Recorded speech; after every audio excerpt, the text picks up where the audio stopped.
Welcome back to my channel, Neighborhood Go-To Guy. Today's video I'm going to show you how to do a coolant flush on a 1986 Suzuki Intruder 700.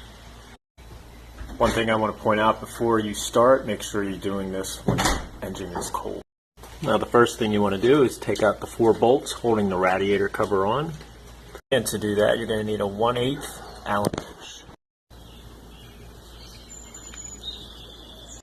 And once you take all 4 bolts, drop the cover off. And if you have any debris built up, go ahead and clean that out. Same goes for the radiator itself. Also, if you have any fins that might be bent, they make a tool that you can straighten those out with. You want to make sure those are straight so that the air is getting through. You can go ahead and take off the radiator cap. Next, on the kickstand side, right down by the key where the tailpipe breaks here, just follow this down. It might be a little somewhere off on your bike, on the 86. You can pick that up. This 10mm bolt, you're going to break that loose, and that's where the coolant's going to drop down from. So get yourself a drain pan and then break that bolt loose. While that's draining, you can go up here, and there should be, but not on mine because mine broke, a screw, and you loosen that out, and that'll help this system drain quicker. So you're not quite done yet. You're going to get up on the bike and shake it side to side, get all that extra coolant out.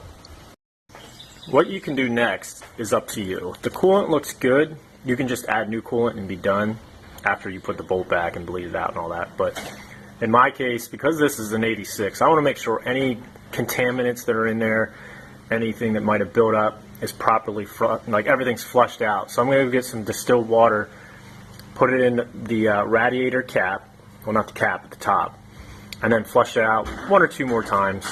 Now you can use a garden hose, but you want to be careful that you don't get any foreign objects, and if your water's not that clean. What I mean by clean is it might have particles in it that might get stuck in the radiator and actually break it down internally. So I would suggest using distilled water, and it's cheap. You can go to Walmart for like $1, cheaper than that. Flush it out a couple times if you need to, and then I'll show you where to pick up from there. If you have pets, make sure you clean up any coolant that might have gotten on the ground, because to this, it's sweet, and the pets might drink it and get sick, and we don't want Rogers to get sick. And once you've gotten that all taken care of, go ahead and install the bolt back in, and I'll do that momentarily. Tighten it down. When you go to fill up your coolant, be sure to use a 50-50 mix, and make sure the first ingredient is either water or ethylene glycol and not alcohol based. Now I got a whole gallon, but all you need is 1.8 quarts, and that'll fill it up. Since I bought a full gallon, what I'm going to do is pour it out into this bottle here. That way it's pre-measured and I know how much to add. Then get yourself a nice long nose funnel and then fill it up. Once you're done adding all your coolant, tighten the air bleeder bolt back up. Make sure it's tight.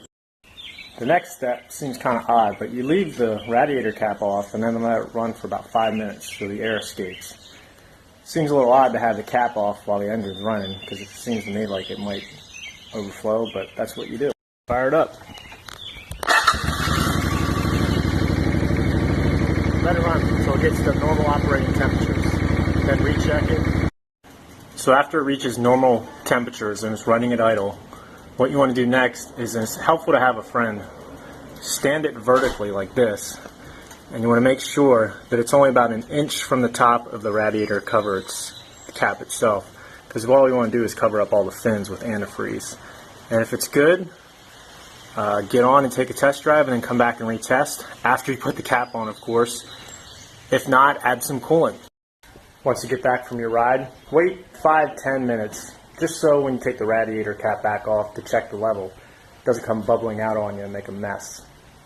And if everything's good, go ahead and reinstall the radiator cover.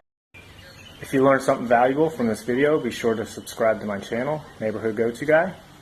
Have a safe ride, and I'll see you next time.